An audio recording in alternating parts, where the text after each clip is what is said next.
Ninakusalimia mpendwa mwenzangu mahali unaniona. Karibu sana katika ibada ya leo tarehe 6 Septemba. Mungu ameniachilia na neno ambalo ninasema kwa Kizungu, the end time is coming. Mwisho unakuja. Nataka wewe ambaye uko pale unaniona, mwambie mwenzako wa kwanza, wa pili, wa tatu, mwambie mwisho unakuja. Mwambie mtu wa tatu, wa nne, mwambie mwisho unakuja. Mwambie Kizungu, the end time is coming. Mwambie tena, the end time is coming. Hallelujah. Nimesukuma kwa ajili ya ujumbe huu. Wakati niliweza kufundishwa, hata wewe nafikiri umefundishwa sana na Bwana. Wakati tulikuwa tupo katika shutdown, lockdown kwa ajili ya janga la ugonjwa wa corona, miezi 6, nikafundishwa mengi sana. Nani alikuwa anajua kwamba kutakuja na gonjwa ambalo litapiga dunia nzima? Tukianza mwaka hakuna mtu alikuwa anajua. Nani alikuwa anajua kwamba kutakuja ugonjwa ambao ni ugonjwa wa kidemoniki, ugonjwa wa kishetani? Maana hauonekani, lakini uko na unaua watu. Zaidi unaua watu sana katika mapafu, inakukosesha pumzi. So unaenda haraka. Sema amen. Unaenda haraka, unakufa haraka sana, because nikajifundisha kumbe pumzi ni muhimu sana mpendwa. Oh my God, nataka nikwambie, watu wengine wanashindwa kushukuru bali ya pumzi.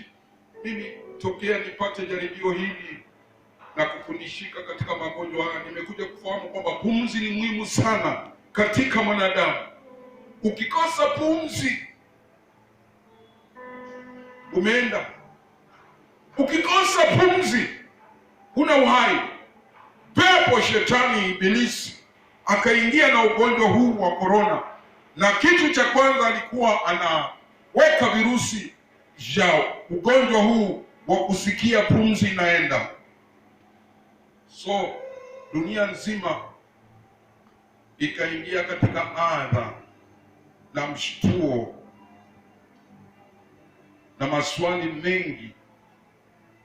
Mimi nilijifundisha nikajua kwamba kweli ule mwisho ambao ulikuwa unasemekana katika Biblia kweli upo. Kweli upo. Nasema kweli upo. Haleluya. Na inahitajika mimi na wewe tuweze kujitayarisha kwa ajili ya mwisho. Mwisho uko. Naongea na wewe ambaye unanisikiza, ukijua kwamba mwisho uko. Fungua Biblia yako katika kitabu cha Mathayo 24. Nitasoma mistari kidogo kuanzia mstari wa 3 mpaka 14. Maandiko ya Mungu yanasema, hata hapo alipokuwa ameketi katika mlima wa Mzeituni, ambaye ni Yesu, wanafunzi wake wakamwendea faragani wakisema, tuambie, mambo hayo yatakuwa lini? Wakamuuliza swali Yesu, mambo haya ya mwisho yatakuwa lini? Nayo ni dalili ya kuja kwako na ya mwisho wa dunia? Wakamuuliza Yesu maswali mawili. Sikiza vile Yesu aliwajibu katika aya ya 4. Yesu akajibu akawaambia, angalieni mtu asiwadanganye, kwa sababu wengi watakuja kwa jina langu wakisema mimi ndiyo Kristo, nao watawadanganya wengi. Tayari tunaona hiyo inatimia. Watu wengi wamekuja na uongo mwingi sana mpendwa. Nanyi mtasikia habari ya vita na matetesi ya vita. Angalieni msishtushwe, maana hayo hayana budi kutukia, lakini ule mwisho bado. Mwisho bado, lakini mimi na wewe tunahitaji kujitayarisha kwa ajili ya ule mwisho, usitupate bahati mbaya. Sema amen. Kwa hivyo nilijifundisha kwa haya magonjwa yaliyopita. Sijui wewe ulijifundisha nini mpendwa? Mstari wa 7, kwa maana taifa litaondoka kupigana na taifa, na ufalme kupigana na ufalme. Hiyo yote inatokea. Kutakuwa na njaa, tayari pia kunatokea njaa, imekuwa nyingi, na matetemeko ya nchi pia tumeona mbalimbali yakitokea. Mstari wa 8, na hayo yote ndiyo mwanzo wa utungu. Hayo yote ndiyo mwanzo wa utungu. Wakati huo watawasaliti ninyi mpate dhiki, nao watawaua ninyi. Mtakuwa watu wa kuchukiwa na mataifa yote kwa ajili ya jina langu. Hiyo pia imetimia. Mstari wa 10, ndipo wengi watakapojikwaa, nao watasalitiana, nao watachukiana, na manabii wengi wa uongo watatokea na kuwadanganya wengi. Hilo limetokea juzi, wakati nilikuwa naangalia runinga, nikajishangaza mimi mwenyewe na nikashangaa kubwa sana.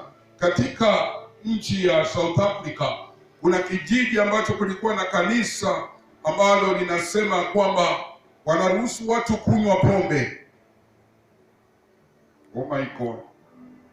Manabii kweli wamekuja. Wanaruhusu watu kunywa pombe, na kunywa pombe hilo kanisa wanasema ni kawaida. So walikuwa wanakunywa vileo, na wamebeba machupa makubwa makubwa ya John Walker, ya mawhisky. Na nilikuwa ninaona mchungaji akiombea watu, anaweka Biblia kwa kichwa, alafu anaweka chupa hiyo ya John Walker juu ya kichwa na anaomba. Nikasema kweli jamani, manabii wamekuja wa uongo wengi. Sema amen. Walikuwa wanakunywa katika hiyo kanisa, ulikuwa unaona watu wanamabia kila mtu, na watu wanakunywa vileo na wanamsikiza mtumishi akihubiri, alafu wanacheza nyimbo wakiwa wamelewa. Rakabasika na baba huyu. Nikasema ndio, huu ndio mwisho. Mwambie mwenzako mwisho umekuja tayari. Mwambie tena kwa nguvu, mwisho umekuja tayari. Mstari wa 12, na kwa sababu ya kuongezeka maasi kweli yameongezeka. Maasi kweli yameongezeka. Watu wanauana, vifo vimekuwa vingi, ukatili umekuwa mwingi, uovu umekuwa mwingi, ufisadi umekuwa mwingi. Huo wote ni uasi. Shilabakaya babu. Upendo wa wengi utapoa. Kweli upendo umepoa. Tayari tunaona kabisa ule mwisho umefika. Upendo umepoa kwa watu wengi. Watu wengi hawana upendo. Pendwa, nataka nikwambie, shukuru wewe ukiwa na bado una upendo, na endelea kuwa na upendo. Sema amen. Maana upendo, Biblia inasema upendo wa watu wengi utapoa. Wakati wa hili changa, upendo wa wengi ulikuwa umepoa. Watu wanaogopana, watu wanahisiana kabisa. Huyu sitaki kwa nyumba yangu, wataniambukiza. Huyu sitaki watoto wa mama yule na yule wasicheze na huyu, wataniambukiza. Na mama ama wazazi wanawaambia watoto, wewe watoto msicheze na wale, mtaambukizwa ugonjwa. So mpaka watoto wakajua, ila makayala basa, kama si mwisho huu si ndio huo mwisho. Upendo si kama ndio huo umepoa ndio huo. Mtu akisikia hodi ana wasiwasi, anafikiria huyu amekuja kuniambukiza corona. Oh my God, Mungu aweze kuturehemu. Nashukuru sahi angalau unaweza ingia nyumba na ukakaribishwa. Sema amen. Piga Yesu makofi. Piga makofi zaidi wewe unayeniangalia kwa runinga yako. Amen. Hallelujah. Mstari wa 13 na 14 nitaachilia hapo. Anasema, lakini mwenye kuvumilia hadi mwisho, hapo ndio nipo mimi, ndiye atakayeokoka. Mwenye kuvumilia hadi mwisho. Mpendwa, unahitaji kuvumilia. Kuvumilia. Those who will endure up to the end, they will be saved. I say they will be saved. They will be saved. Unahitaji kuvumilia. Kuvumilia ni silaha moja Mungu anaiangalia sana ndani ya mteule ya wewe na mimi. Sema amen. Kuvumilia. Kuvumilia hadi mwisho, si nusu, hadi mwisho, ndiye atakuwa ameokoka. It's a very big challenge between me and you. Don't lose your covenant of salvation. Mwambie mwenzako, usiweze kuvunja agano lako la wokovu. Mwambie vumilia. Haijalishi mwambie itapitia nini, lakini vumilia. Piga Yesu makofi. Mstari wa 14 unasema, tena habari njema ya ufalme itahubiriwa katika ulimwengu wote. Haleluya. Mwambie mwenzako, we have got an assignment. Don't relax. Go and win new souls. Nenda katafute nafsi mpya. Nasema nafsi mpya. Mungu anataka mimi na wewe tukahubiri habari njema. Tukaende tukahubiri habari njema. Mpendwa, usikubali kukaa. Chombo ulichopewa ni cha wokovu. Umepewa wokovu, nenda kuhubirie watu. At least kanisa hili ambalo naliita the season of corona, you have to wake up, pull up your socks. At least when you come to church, come with one new soul. Hallelujah. Kuja na nafsi mpya. Kuja na nafsi mpya. In the mighty name of Jesus. Hallelujah. Mungu amesema katika Yohana 15 mstari wa 16. Amesema kwamba wewe na mimi hatukuokoka, tuliokolewa na yeye. Tulipookolewa tukaenda tukatumwa ili tukazae matunda. Amen. So mimi na wewe ni sharti tuzae, tulete nafsi kanisani. Tulete nafsi kanisani. Sema amen. Kuna mtu alilipa gharama ya kukufanya wewe uokoke. Lipa na wewe. Mwambie mwenzako una deni. Mwambie tena una deni. Mwambie una deni la kuleta mwingine kwa Yesu. Pigia Yesu makofi. Huo mstari maana hujamalizika, unasema hivi: kuwa ushuhuda kwa mataifa yote. Haleluya! Hapo ndipo ule mwisho utakapokuja. Wakati utahubiri kwa mataifa yote, na ndio nasikia Matendo ya Mitume 1 mstari wa 8 unasema ya kwamba mtapokea nguvu mkishajaliwa Roho Mtakatifu, na mtakuwa mashahidi wangu.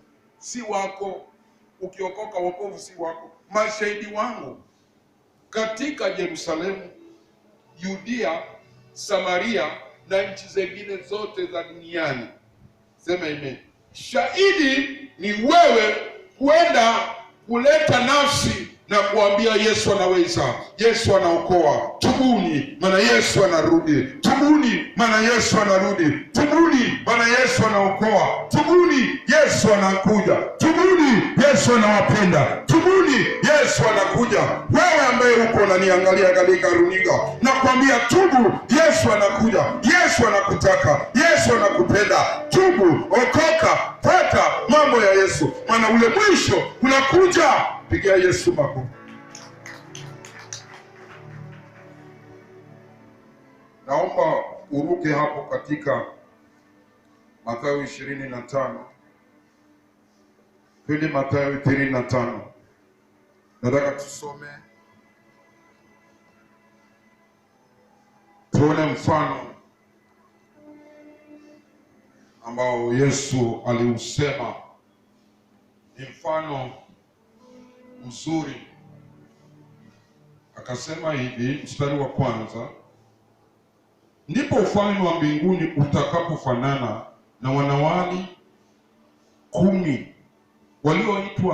waliotoa taa zao, wakatoka kwenda kumlaki bwana harusi. 5 wao walikuwa wapumbavu. Nataka usikie vizuri. 5 wao walikuwa nini? Na 5 wenye busara, na 5 wengine wenye. Mstari wa 3: wale waliokuwa wapumbavu walizitoa taa zao, wakazipaa na mafuta pamoja nao, bali wale wenye busara walitoa mafuta katika vyombo vyao pamoja na taa zao. Hata bwana harusi alipokawia, wote wakasinzia, wakalala usingizi. Lakini usiku wa manane pakawa na kelele, haya, bwana harusi, tokeni mwende mkamlaki. Kwa njia nyingine nataka nikuhubirie na nikuambia kwamba bwana harusi ni Yesu ambaye ameenda mbinguni. Ni bwana harusi anarudi. Mwambie mwenzako jipange. Mwambie mwenzako jitayarishe, maana bwana harusi anarudi.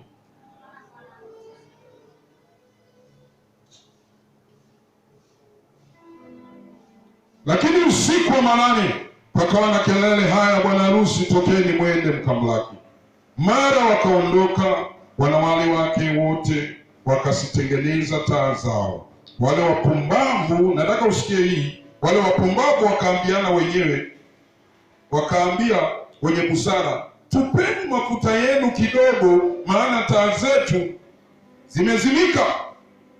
Lakini wale wenye busara wakajibu wakisema, sivyo, hata tutosha sisi na nyinyi. Afadhali shikeni njia mwende kwa wauzao mkajinunulie. Nao walipokuwa wakienda kununua, bwana harusi akaja, nao waliokuwa tayari wakaingia pamoja naye harusi, mlango ukafungwa. Halafu wakaja na wale wanawali wengine wakisema, Bwana, Bwana, tufungulie. Sikia vile walijibiwa, mstari wa mwisho 12. Akajibu akasema, amini nawaambia, siwajui ninyi. Basi kesheni, kwa sababu hamjui siku wala saa. Pigia Yesu makofi. Ndio Bwana anatuhimiza, ndio mpaka leo tunakesha. Ndio mteule wewe na mimi, inahitaji tuwe na kesha. Tunashukuru Mungu, baada ya mwezi huu naamini ya kwamba Bwana atatufungulia makanisa na itatamkwa mbele ya rais ya kwamba tumepawa usiku wa kukesha na tutakuwa tukikesha kama kanisa. Bwana asifiwe sana. Lakini nataka nikwambie, kabla haijapawa hiyo kibali, chukua kibali chako cha kuomba na kumtafuta Bwana. Sema amen. Kuwa kama mfano ya wale wanawali ambao ni busara waliokuwa watano. Usikae bila mafuta taa zako. Mafuta, nataka nikwambie, ni kwamba ni kutafuta upako. Unaona mtu ambaye anaomba kila siku morning glory, nataka nikwambie hayo ni mafuta. Mwambie mwenzako hayo ni mafuta. Mwambie mwenzako hayo ni mafuta. Mwambie wewe unaamka asubuhi. Mwambie unaamka asubuhi morning glory. Mwambie basi ujue taa zako zakosa mafuta. Mwambie zakauka. Mwambie kuanzia kesho anza kurauka asubuhi kwa maombi. Pigia Yesu makofi. Hiyo tu ndio siri, hakuna siri nyingine mpendwa. Nataka nikwambie, mafuta ndio yawe kila siku. Mafuta yanatafutwa kila siku. Sema amen. Na mafuta yanatafutwa katika maombi. Chukua mzigo wa kuomba. Chukua mzigo wa kumtafuta Bwana. Chukua mzigo wa kutafuta uso wa Bwana katika maombi. Utasikia mafuta tayari yako ndani yako. Because without anointing, you cannot fight this devil. You cannot fight this demon, I say. The spirit of wickedness. You don't see it in naked eyes. It needs anointing. It needs oil in you. Gari bila mafuta iweze kwenda. Hallelujah. Gari bila mafuta iwe. Jaribu gari siku moja uipeleke bila mafuta, itakosa kwenda. Hallelujah. Mke wangu, chukua hii koti, nasikia joto. Nasikia joto. Kimbia angu katana. Kimbia.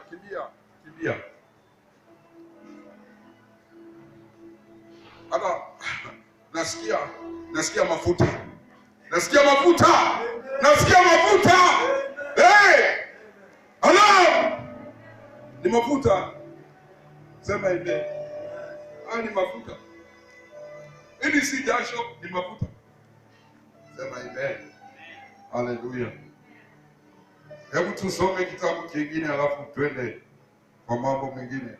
Fungua Ufunuo 13. Ufunuo 13.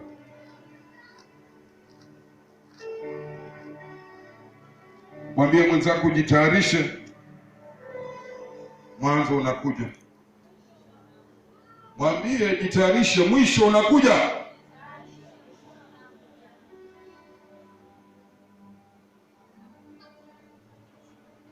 Nataka nisome mstari wa 16 mpaka mstari wa 18. Maandiko yanasema, naye akawafanya wote, wadogo kwa wakubwa, matajiri kwa maskini, walio huru kwa watumwa, watiwe chapa katika mikono yao ya kiume na katika vipaji vyao vya uso, tena kwamba mtu awaye yoyote asiweze kununua wala kuuza isipokuwa ana ile chapa, yani jina la yule mnyama au hesabu ya jina lake. Hapo ndipo penye hekima. Yeye aliye na akili na hesabu ya mnyama huyo, maana ni hesabu ya kibinadamu na hesabu yake ni 666, yani 666. Sema amen. Bwana asifiwe. Mwambie mwenzako tena, ule mwisho unakuja. Vitu kama hivi vishaingia, viko. I know everybody knows about the government of USA. The government of USA, the senators in their country wamepitisha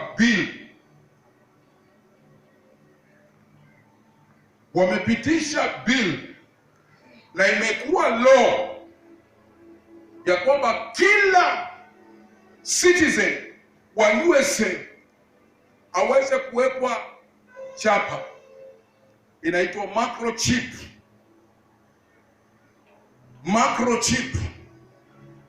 Tena inaitakiwa hiyo chip ipigwe kwa mkono na kipaji. Niambie kama si mwisho. Unasikia, ipigwe katika kipaji na katika mkono, na Biblia imesema yule mnyama. Kwa hivyo yule mnyama tayari ashaingia, yuko. Ni mimi na wewe tujipange, ukatae huyo mnyama wa kupigwa chapa. Sema amen. Because in America wanasema kupigwa hiyo chapa, you cannot access any medical care without that mark.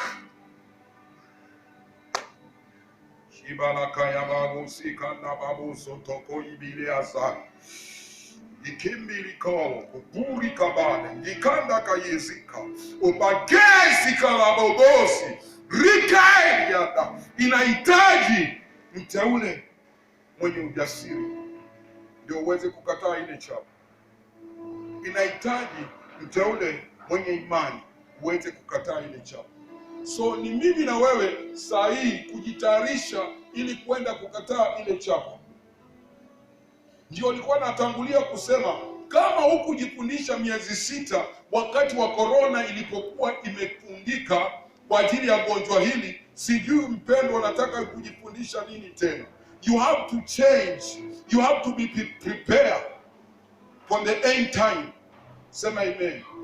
Unahitajika kubadilika mwenendo wako wa kumtumikia Mungu.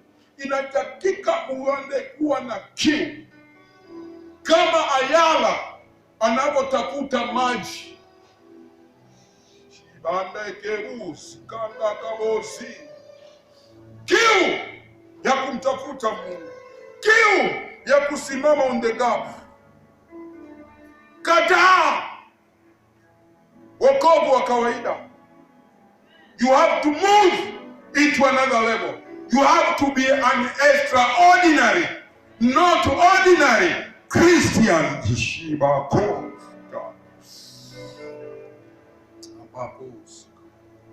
Listen to these words. Before I finish, I want you to listen to this word.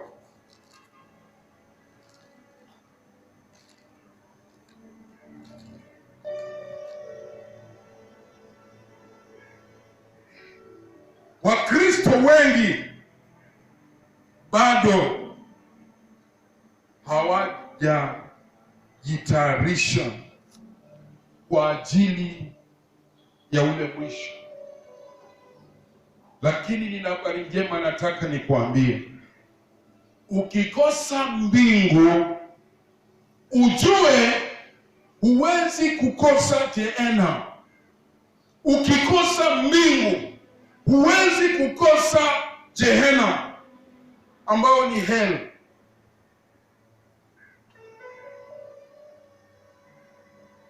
Maana wengi wako kama hawana habari kwamba ule mwisho uko karibu,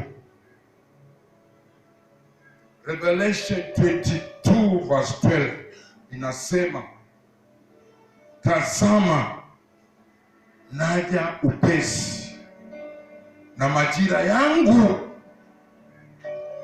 upamoja nami, kumlipa kila mtu kama kazi yake ilivyo. Yesu anasema anakuja upesi. Yesu anasema anakuja kulipa majira. Wewe ambaye ninaongea na wewe sasa, umejitayarisha vipi kwa kulipwa majira? Umesimama vipi na Yesu wako? Unamtumikia vipi na Yesu wako? Nataka wewe mwenyewe ujitafakari na ujijibu. Umejitoa vipi? Umeweza kutoa, yani kujirekebisha namna gani wakati wa hili funzo la haya majira ambao tulikuwa tumefungwa ndani kwa ajili ya hili gonjwa? Umejifundisha nini wewe? Umejitoa vipi sasa kujitoa nje? Sema amen. Umejifundisha nini? Nikimaliza nikitaka kuombea wewe, nataka nisome huu mstari.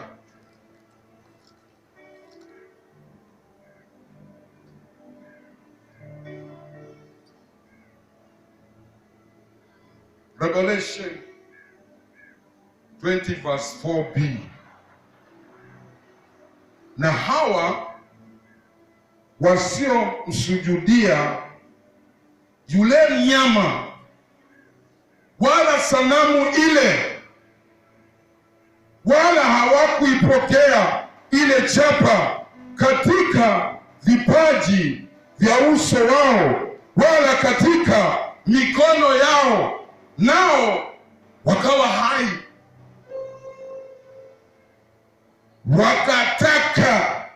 wakatawala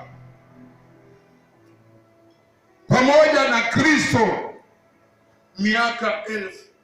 Yaani nasema wale watakataa kupigwa zile chapa watatawala na Yesu miaka 1000. Ni nani anasema? Ni mimi na pastor na wewe. Onyosha mkono wako because nataka nikuombee. Wewe pia unayenisikia katika runinga, nataka nikuombee. Baba, wamenyosha mikono. Kuna wengine na waombea hata wengine wokovu. Kama wanataka kuokoka saa hii, umesikiza hili neno, nataka nikuombee. Baba, ninaomba kwa ajili ya wokovu, kwa ajili ya mtu yule amesikia neno lako leo na amesema ni mimi tu, sitaki niwachwe nje kwa ajili ya kwenda mbinguni. Baba, nisaidie, niokoe, andika jina langu katika vitabu vya uzima. Futa jina langu sasa katika vitabu vile ambavyo Baba ni vya giza. Nakubali leo kuandikwa katika kitabu cha uzima. Mimi na Yesu tutakutana mbinguni. Katika kuja kwake atakuja na mimi tutakuwa naye pamoja. Katika jina la Baba na la Mwana na Roho Mtakatifu nimeomba na kuamini. Kama umeomba haya maombi sema amen. Nataka nikuombea wewe wa kanisa, wewe mwingine ambaye umeokoka, ulikuwa unanisikia. Baba, ninaomba kwa ajili ya yule mtu, mpatie neema Baba ya kujitayarisha kuja kwako Baba. Kuna mwingine alikuwa amerudi nyuma. Kuna mwingine Baba yangu Yesu alikuwa hajakaa sawa sawa Baba. Mwingine alikuwa hajajua, lakini leo amejua. Baba, ninamuombea nguvu mpya, namuombea kusimama, namuombea Baba kujitayarisha, maana kule kuja kwako Baba unakuja Baba yangu kuchukua kanisa ambalo lina mawabu Bwana, ambalo unahitaji katika kanisa lako. Achilia roho ya kujitayarisha, achilia roho ya kusimama, achilia roho ya kujitakaza katika jina la Yesu. Nimeomba na kuamini, amen. Usimalize kidogo, nataka usimalize kama inaweza. Mpendwa ambaye umenisikiza, mimi na wewe tuko pale. Wewe ni rafiki yangu, siku nyingi tuko pamoja, tunasikia pamoja katika injili hii. Na kuomba leo uwe partner wangu wa kuweza kusimama na mimi katika ujenzi huu. Najua unaona hata katika runinga yako kanisa la Mungu ambalo ni ufalme wa Mungu unahitaji kujengwa. Kwa hivyo naomba katika banki yetu ya kanisa ni Family Bank, na nataka uchukue hii, andika chini paybill, andika paybill namba ni 222118, paybill namba 222118. Account number nataka uchukue polepole maana ni ndefu, 089 00000, yani 05, alafu 4349. kama unataka kutuma kwa M-Pesa, namba ya M-Pesa ni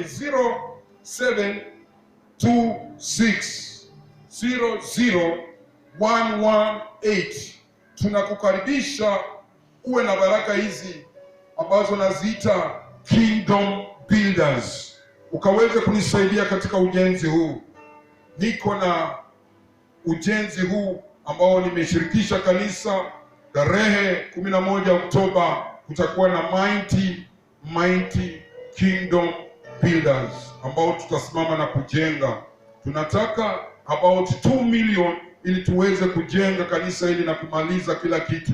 Kwa hivyo wewe, na kuomba kama una chochote unaweza kunitumia kwa hiyo akaunti yetu ya kanisa pamoja na M-Pesa ya kanisa. Mungu akubariki.